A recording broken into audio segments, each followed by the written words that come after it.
What is up, ladies and gents? It's time to do some more Skybox sessions, and I asked you guys on Twitter what you enjoyed most from Blast so far.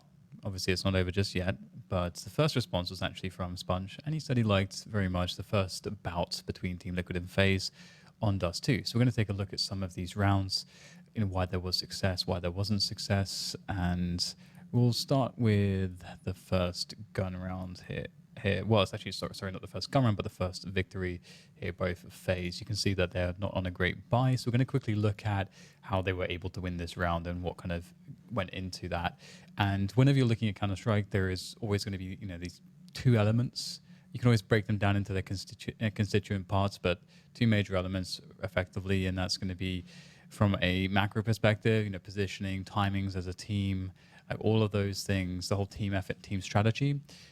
How effective that is, how well executed that is, how good the ideas behind that is. And then there's going to be the more micro elements. We're talking about the mechanics, hitting the shots, good tactical displays to get yourself out of a bad position or a bad timing or to mitigate a bad rotation, things like this. So without further ado, we'll go into it. And again, as you can see, it's a terrible buy for the T side of Faze. And we're seeing a pretty conservative approach here from Team Liquid. It's the classic thing. They don't need to smoke middle because obviously they know that their opponents can't possibly have anything like an AWP or anything to abuse them. They know they have the range superiority there, so it's pretty safe to just jump across with no smoke. And they'll have somebody keeping tabs on B, someone keeping tabs on mid. They don't seem to suspect any early B timings. They have that quick molly there as well. In case of that, obviously that can always be smoked, but in this instance, they are correct in their assumption that there's no investment here from Faze. If Faze were to invest nades here, they're going to severely hamper themselves in the following round, that's just not the situation. So a B rush, which would necessitate some utility, is very unlikely. So that's why Team Liquid are able to set up this way. So, but instead, a fast long play, that is something that could be somewhat likely. And so therefore the CTs have, 3 players initially there at the beginning of the round to make sure that they can deal with this. If there's flashes being thrown over the top by the Ts, which would be the tell, of course, if that was to happen, then of course they'll quickly disperse into their kind of, mid-round positions. So you get, this, which takes care of any B split timings, and allows you to also get some information to kind of try to battle a little bit, use utility, just keep getting that information on the CT side. And it's a conservative approach towards catwalk. And one of the reasons for that is because you have a player who has an angle on catwalk and has the information there. So that means 2 players can have their attention towards the long position instead. So as the round progresses, you can see Team Liquid being active, getting information, and even throwing down mollies and so on. We can see that now the Faze team is starting to focus on going towards that catwalk control. And we talk about this catwalk position being important to always try to have, if you possibly can on the T side, in your defaults, around the 1 to 110 mark is usually a good kind of average pace. But obviously this is a pistol round effectively for Faze, so they're a little bit quicker towards that catwalk position, and there's no resistance here. Now, one of the reasons as well that this is a great note. This is a great position for you to think about when you're playing a pistol round on the T side. Why is that? It's much the same reason why going connector on overpass has a lot of risk in a round like this if you're a CT, because the pistols are going to do very well in a close range. Pistols also have the ability to close distance very quickly, so you can get overwhelmed very quickly, and in kind of tight spaces it can get very awkward, especially if you don't really have anywhere to fall back to. And this is one of those situations. You can see that you can get bursted very close range, and you've got these long channels, so it's just very awkward to hold. And so what's a much better way to do things is to try to play the long ranges. So you focus more around the long position, you focus more around mid, and you just get the information so you know when it's coming. And this means that many of the time, especially in commentating, you'll hear me probably say when I see a buy like this or a situation like this, I'll say one of the better options is going to be catwalk, and I'll probably tell you some of those reasons as to which I just mentioned in the cast to kind of explain that as briefly or as quickly as I can. So we're going to see them moving towards the, effectively it's a short plant situation. That's really something that you're trying to go for here. because you get that little bit of cover on the short boxes. So they try to go for a run boost here. It's not going to go too well, if I recall. I did go through a couple of these rounds before going live here. And Nika's going to hit 2 pretty nutty deagle shots. So he takes down the Goose player, then he takes down the player on a ramp. So this is kind of a pretty insane situation. This is very fortunate. Nico obviously is an incredibly good player. This is why Faze is very dangerous. They have players that can kind of do stuff like this, just hit some really crazy shots.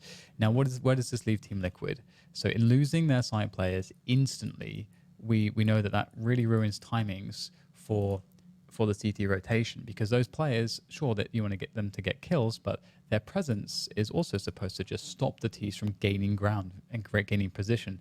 And as they prevent the CTs from doing this, that allows the CT defenders from the other side of the map to cut out that rotation time, to be in position to defend in time before the bomb goes down, or to be in a position where the Ts cannot get post-plant positions because the CTs are already attacking.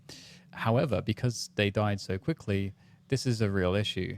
Because you can see it's just Twist here in this position with a MP9, and now suddenly, especially with the MP9 against Deagles, it's not really a great engagement. He needs to have a good engagement. He needs to get close around the A ramp. So that's something that he's going to be thinking of doing, but he doesn't have any teammates to really play off of. He's got some who will be coming through CT at some point, but Stewie's on 1 HP over towards the B-bomb side, so he's not going to be much help. So it really rests on Nitro to assist. So we'll see if they can try to do anything here. But the positioning is really good from Faze, because as you can see, they're ready to trade frags here. And given that they have the man advantage, playing the trade frag game in this way is very intelligent. So we're going to quickly see that they'll be quite successful. You can see Twist is indeed trying to jiggle and work those angles, and at the same time, this is why it's so difficult. These two players can't really help each other. They can't really distract, and the angles here is very difficult to predict. And there's multiple players. As soon as you're spotted, multiple players on top of you, whilst Olafmeister is kind of battling Twist, not necessarily committing until his teammates can help him, and then all of a sudden, just as his teammates can help him, boom, we get 2 lines of fire to trade that kill, and Stewie's out of the round. So this is obviously an important round to win, as that will put them in a position where they have a full buy, a better buy than their opponents. I see a scout on NAF and so on, and it's really not optimal. But we'll see what they can do with it. Brokey's on the AWP.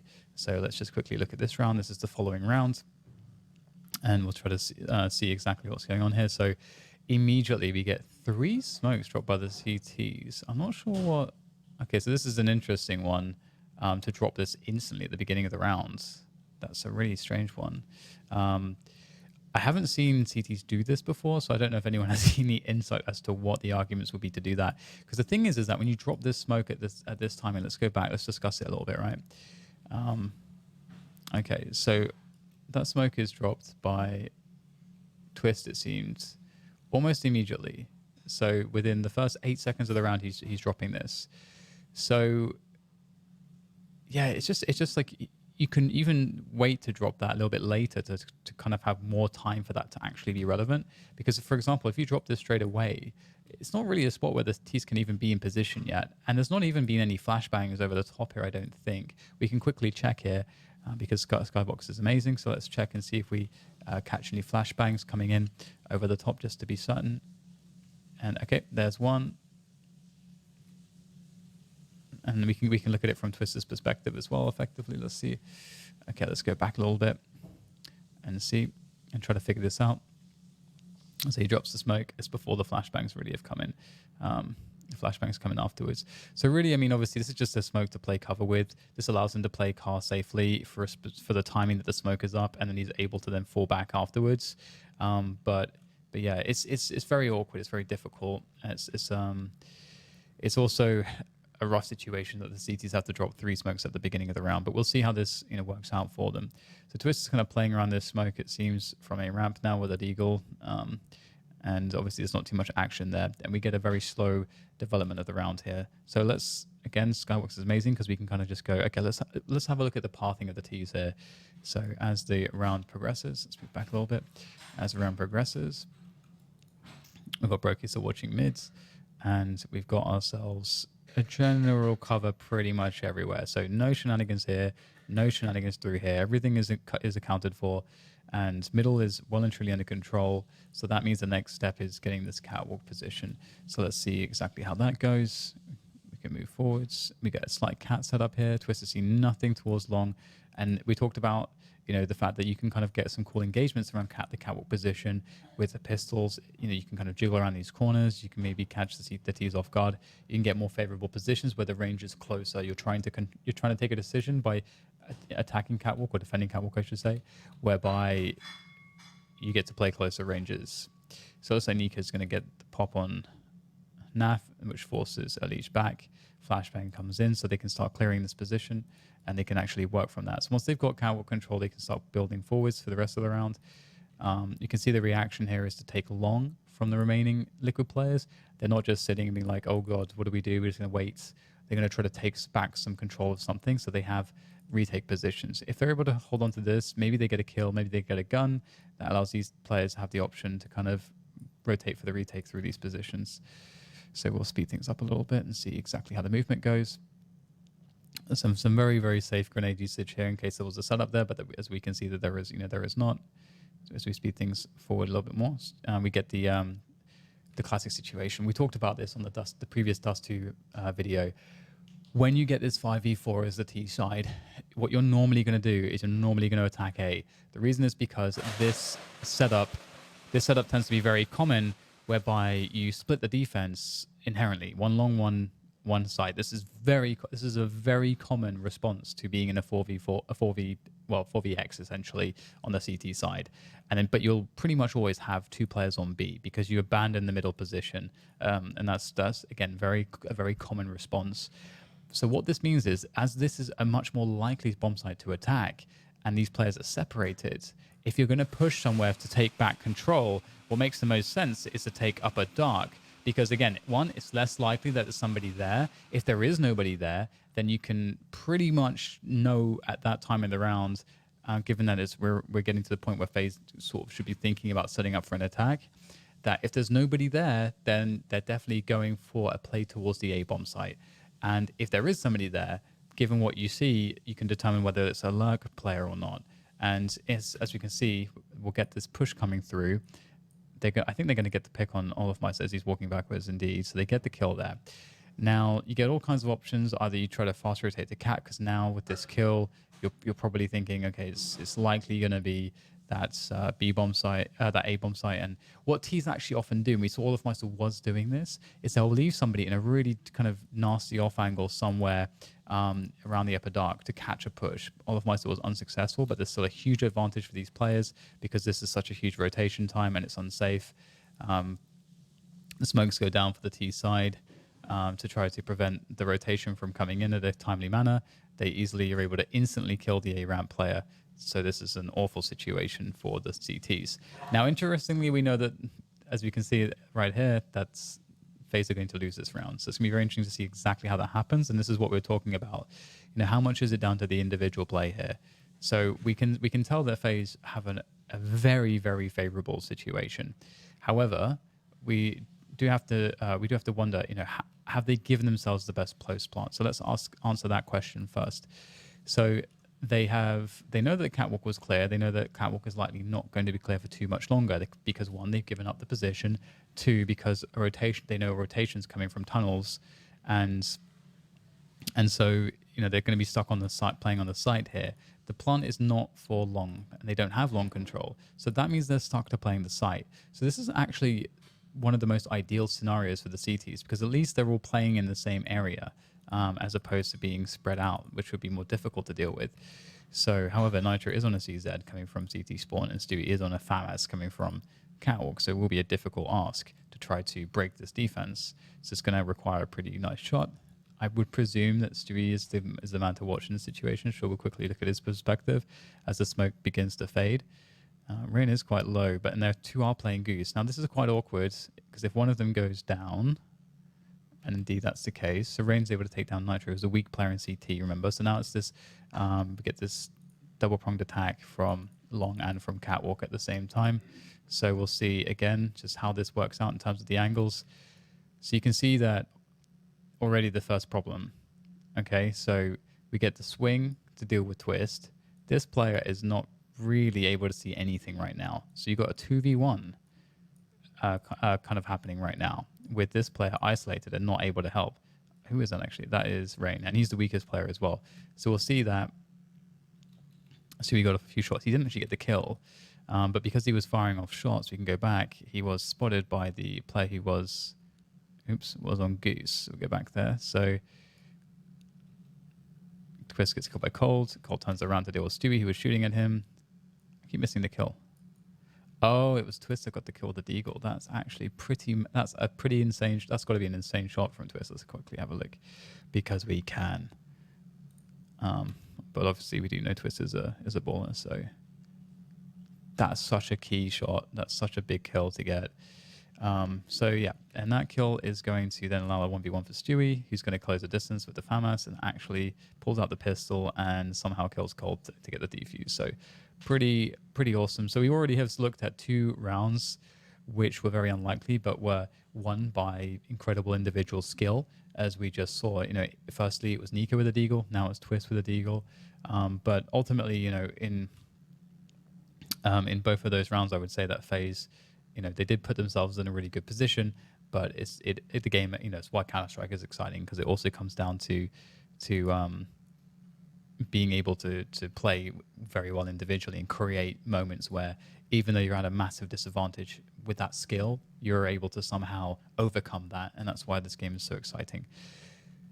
Okay, so we'll go into the next round and we'll see how this one goes. Okay, so this is a dynamic we'll talk about again. It's always worth mentioning on DUST2. The CTs have to throw a smoke here because when an AWP comes out, when Kriegs are out, you don't want to take damage in this long channel at the beginning of the round, so you drop this smoke. But then what happens is, boosh. Okay, look, these players are not going to do jack diddly squat, whatever. That's an American term. I don't feel very comfortable saying that, but I just did it. They're gonna not be able to do anything about these players running down suicide. So we'll see how this actually impacts things, because these guys get a really fast timing cat or mid if they want. So we'll see how they decide to use it. You can see in this instance, we did actually get Nitro slowing down, and a flash comes through, pop flash for Rain to peek with. Nitro was not flashed, but neither player is able to get the kill. So at the very least, they were able to stop that fast push and double doors. Now this can be challenged once again by the T side if they really want to apply a lot of pressure. Now what does that do? That pushes the player on the CT rotation down to CT spawn. And what did we talk about before in our other DUST2 video? If you guys missed it, what we talked about is once you're able to effectively force a rotation into CT spawn, you can create, once you then take Catwalk as part of your default, then you have a very strong attack or set piece available to you when you attack into the A bomb site. The reason being because this is a weakened position for the A site defense. Currently as well, they also have a player on Catwalk. So Naf is really the linchpin of this round. If he dies, they're in a huge amount of trouble towards the A bomb site. So another note here as well is that if you rotate someone, if you force a rotation or encourage a CT rotation into CT spawn, what happens as well is the B split is the B split is always a strong option on DUST2, but it's a little bit weaker here because there is a CT that's already in position. You can spray through the smoke, you can throw nades, you can have that immediate pressure. If you get slowed down by the double doors for whatever reason, because the CTs are playing a 3-man setup or they're playing with utility well, whatever it might be, and you get slowed in this position, maybe there's a boost in this box, this CT he can cause some problems. He can cause some real problems. So generally speaking, that you kind of want to go for that A attack also, because when that CT rotates through this way and he's in any of these positions on his rotation, when we're doing these kind of avant-garde smokes, you get these little one ways. So you get this smoke gives you the one way towards these positions, and when you're kind of strafing along these positions, the smoke that's here gives you a little bit of a one way as well. So it's generally quite favorable, and it really crushes the player that's kind of playing the CT position. Obviously, there's always a chance for him to do something, but it's his odds are made much worse effectively. So. Right, let's continue the rounds and see exactly how this plays out. So as I was talking about, we're going to get that catwalk control, although the Molotov will slow them down ever so slightly. Molotov to clear the close positions as well as the corner here.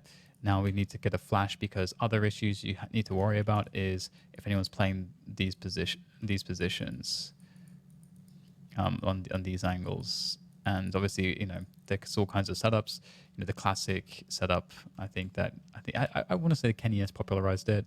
My most viewed YouTube video ever was actually I was talking about this position a lot with Kenny S back many years ago. But yeah, they kind of, you know, shot and drop off position. It's dealt with easily with a flashbang. Although what players can do is they can actually hold this position. They can throw a flash against this. So they hold this, look away. They wait for the flashbang to come in. Then they peek with the AWP possibly, or they can actually self-flash themselves or self-flash by throwing one off of this little metal thing and then go for a peek. So there are some setups and options available. So that's something that in the default you're kind of considering and trying to play against. And so this is, again, this classic default position, a player each on the extremities, 3 on catwalk. So now we're going to see Faze getting the flashbangs and starting to pressure. Now, often what we'll see here as well is we'll also see a lurk smoke coming through. And the job of the initial lurk smoke is the fact that the CTs will be encouraged to throw utility into this position because it's a pretty good argument. If there's a lurk smoke up here, there could be 1, 2, 3 players behind it. They could be doing all sorts, and you can get a nade pretty deep and do some good damage. And it's good to bait out those nades before the site push comes in because that's less the CTs have to use to actually stop the site push. So we'll see if there's a lurk smoke. Yep, Rain's about to throw it. So you can see very predictable here. This default, this is extremely predictable. And now he gets to play around the lurk smoke. He's making noise. He's jumping around. He's trying to really bait them to try to throw something in there. You can see the CT player in this weakened position. So look at this A setup. There's no one on the bomb site. And so what's going to happen is if they do go for a set piece, another smoke comes in here. Molotov comes in here, blocking off this peak position that allows them to advance. And then they have a situation where if they're throwing flashbangs at the same time, NAF is forced backwards and they have basically a clear bomb site to get the bomb down, and the CTs are very out of position. So again, let's just get a better angle on this and see exactly how this is going to work out. So, and this player can operate as a lurk, and usually the lurk goes lower tunnels or top mids. That's one of the 2 likely positions. So right now they're doing a pause. So as I mentioned, they threw the lurk smoke. They're really representing and threatening the A attack. Now they pause to see is there a response. You can see Nico is looking towards middle. Now the problem with DUST2 is that, again, it's very dangerous for you to suddenly be like, what if they're not going A? I'm going to peek from this position to get information. Well, you can get if you get murdered in that peek, it's just game over. So it's very hard to make an argument for it without flash support, and this late into a round, it's very difficult. So by just waiting this late into a round, by having the kind of the initial mid pressure, the initial catwalk pressure, there's such a lack of utility as well for the CTs that now this whole area is just kind of clear almost for free. Obviously, this will need to be smoked if they go for the split, but it's pretty clear now. So you can see this is the result of a default. And I think this is a better example than even the DUST2 video I made previously about how the default works. And you can see the double smoke that we're seeing is very common to stop the CTs from really doing all that much in denying the push. However, a nice little counter smoke for the Mickey Mouse here. And Nico's kind of stuck there, but you can see everyone's rotated through. Now we'll see exactly what they're able to cobble together. You can see the preemptive Molotov. So even if Team Liquid know this is coming, which they obviously do at this point because of these smokes, it's going to be hard to stop. They've got 3 players out here. Ooh, that's really cool. So, okay, let's have a look at that one. Okay, so Nico just threw a flashbang from inside this smoke. So firstly, I want to see Nico's perspective on this one because he's obviously, the smoke is not ideal. Is there actually a lineup or a spot that he's using? So yeah, he's lining it up with that wall, and that's actually a pretty epic toss there. Let's see again the how the flashbang explodes into the site, because obviously this should in theory be a rehearsed nade. So boom. Okay, so it landed right about here. So yeah, that would effectively blind a player here. Anyone playing, I mean, it blind them not fully, I think, if they're standing about here, because it would be kind of above them, directly above them. But yeah, pretty solid flash into the bomb site. So now we'll see the push coming in. Another flash comes in, forces them back behind the doors, forces Stewie back as well, creates this space that now they've gotten through the choke point officially now with that flashbang. And then there's a 1v1 challenge against Rain, which Rain wins on the doors. Stewie unable to really help too much. He's stuck behind these boxes, the Molotovs, the nades, systematically they just make him completely useless. So really good rounds here. Nico managed to get out of mid. So let's quickly see how Nico played this. Obviously, we saw that around here. He throws the flashbang in. We'll get this angle on this. Flashbang goes in. And maybe it's not a perfect flash, but it's a flash to the site. And it's really cool to see that Nico had that. And he hears the running from Elige and Elige is just going for it here. So that's maybe a part of the problem. And Nico's able to get that 1v1. So there's 2 players left on the B bomb site and A bomb site. There's nothing they can do.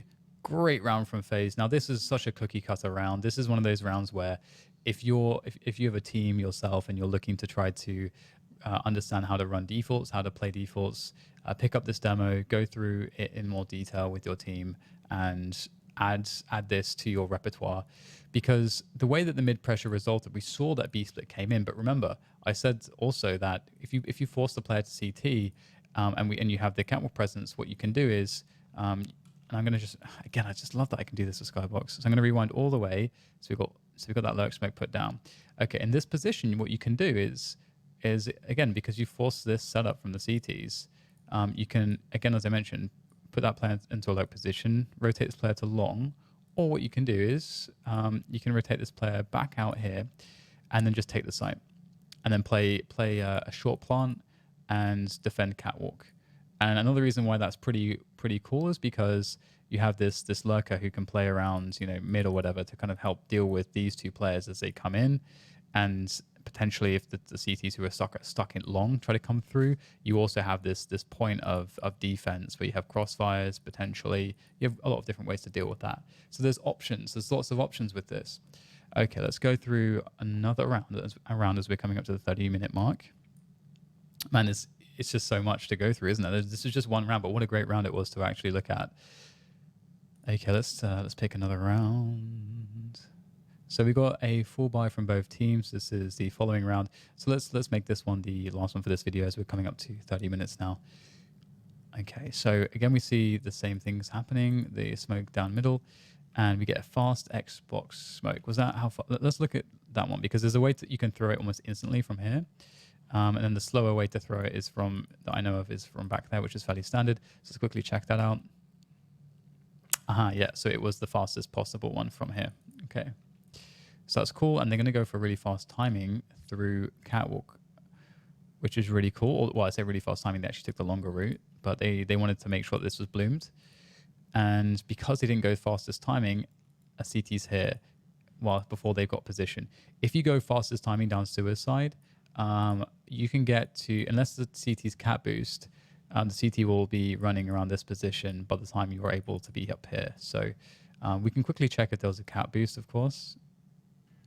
And there was a cat boost for that fast timing. And you can see this is why that fast timing can be strong. So Elige is able to challenge Rain. They didn't expect him to be there at that timing. The trade comes through. But we're left in a 4v4. And at the same time, we've got a long take coming in. What are the options now for Faze? So Faze in this 4v4, what they could do is they could play it exactly like they played that last round. They could just wait, they could reset, they could take catwalk control. Look at the dump of CT utility already. It's just all over the place. So they could just wait and reset it, sit on catwalk. And given that they have a couple smokes and a couple Molotovs left, they can do a set piece from catwalk onto the A site. What I'm really interested in right now is to see how Liquid's response is on their rotations, because currently they have one CT, one site, but they have nobody long. Now, given that, as we mentioned before, typically when the CTs are playing with just 4 men, they'll have this classic setup where there's two here and 1 player in each part of the A bomb site. But because long has been taken away from them by the Ts, and the Ts also have catwalk, they know that the 2 players A are forced to play around the A bomb site. So this could actually impact the decision making pretty enormously. And then also knowing that there's a long take, Liquid have better options in terms of or less risky options in terms of going towards middle, because there's more investment towards that long, deep position, meaning that there's less players that are going to kind of murk you as you come out mid. So we'll see how the rotation goes now as the time goes. We get more of an investment through to long. We get Nico trying to keep tabs on what's happening in middle, making sure that there's no flank. So they're going to go for an A split here, which is totally fine because they already have position to do it. However, as I mentioned, because the CTs had safer options to get information and they're very proactive, they're already setting up for the retake. So let's keep our eyes on this, because if the CTs decide to attack towards cat, there's only one person playing catwalk. And so the dynamic here becomes really interesting, because it's a lot about how much Twist is able to do in terms of delaying them. And he's not got any nades, he's only got an AK-47, and he's playing from the box on the site. And actually, he's really in a dodgy position, because he's in that spot where Olofmeister, if he gets into position, can basically stop him from basically moving beyond this box, left or right. So that's a problem. So we'll see the T's coming in. We're going to try to focus on how they take the site and what Twist is able to do in this position. So there's a flashbang long from Stewie. And slowing the pace down does have a benefit, that the CTs will start throwing their utility and so on. But at the same time, it's also something that's giving the CTs more time to set up. So it's a double-edged sword in that sense. Smoke comes down catwalk, but fortunately for FaZe, they only have one player there, so that's actually not really a problem. That could actually end up helping them. It would only be a problem if there was a CT playing behind the smoke, but there's not in this instance. So this is pretty important. So you got the fact that Stewie is able to actually help Twist out here. This is a really critical moment of the round. Trying to delay, trying to get shots off here. And it's actually going to be Nitro that gets the pick onto Nico, who was from catwalk. And the rest are now coming from long. So that's a problem. And we talked about this. So again, let's just go back. Let's just look at the rotations and look at how FaZe slow things down and how that actually ends up hurting them. Okay. Right. So we go back to the crucial moment of the round, and we just surpassed 30 minutes. Okay, so we'll play here and just look at this rotation. Again, I'm going to highlight things a bit better. Let's do this a bit better. Okay, let's go further back. Okay. So we saw that fast rush timing towards catwalk. Okay, trade on catwalk. Catwalk is lost. They saw one player there, don't know how many more players there are. They throw utility in towards middle because they know that there's a fast timing. This utility allows them to also close the distance. The smoke being up in the B bomb site also allows them to make a tiny gamble and actually just leave it open for a moment and close the distance. At the same time, they know that there's a smoke on long. At the same time, to have someone in this position as early as they did, the CTs know that there had to be a cat boost, which does make it more likely that there's a player there will be a player in CT spawn. And it also means that if there's a cat boost, long presence is pretty impossible to have at the early portion of the round, so it's unlikely that there's any setups here. So this is a really safe opener in that sense. So the T's take this position, flashing more smokes, more investment. Now there's enough information for a rotation from the B players. And again, I want to focus on how much movement there is from the CTs and how little movement there becomes from the Ts. So they're constantly moving. Nitro's trying to get his way towards the catwalk position. There's the molly to the car. They're trying to push this position, and that's pretty known at this point now for the CTs. Nitro's playing it as safe as possible, taking his time, and smoke comes in. That smoke is huge because that slows things down quite a lot. At this point, if these players were to swing out, Twist is actually screwed. But this smoke buys quite a lot of time because Nico can't really push. And so now the creep comes through, but during that time, Stewie's now getting into position. There's a flashbang from Naf that's about to come out. This is a big flash. Look at this. Bosh. 3 of them fully blind. That's a huge flash because during this point, this is going to delay things by a good few seconds. And during those few seconds, in comes Nitro from the flank. We'll go back. And waiting for his moment. He also had Nico throw this, gets a good timing to get the flank. Now it's just a long push that they have to deal with. And obviously that's not too hard to deal with because now Twist, who's just been sat here this whole time, can actually stand up and actually try to shoot people. And shoot people he will. And now it's the cross with no smoke against the Orps. And looks like it'll just be an Orp battle. And Broky's going to be able to eventually win this one. So we'll see how he wins it. But I just wanted to kind of show there the impact of timing, like the actual value of smokes and nades and flashes, and the value from as the T side slowing down, and also when being in the T side perspective, when slowing down can actually cause problems. Now the problems weren't incredibly pronounced, but I think it's fair to say that Liquid bought themselves just enough time in this situation to win, to almost win the round, even though they were in a very unfavorable position. They lost a 1-for-1. They had no catwalk control. They had no long control, and they still managed to prevent FaZe from winning this round. So I think and they still nearly managed to prevent FaZe from winning this round, where in theory they shouldn't have had much play in this, because FaZe were in such strong positions. So there you go. There's another Skybox Sessions video out. If you guys have any recommendations or not recommendations, any suggestions, I should say, as to what rounds you would like to see from recent matches or situations you'd like me to break down with Skybox, please let me know in the comments below, and we'll get those going. I'll do my best. There's quite a few that have been requested at this point, but I'll do my best. Thanks, guys.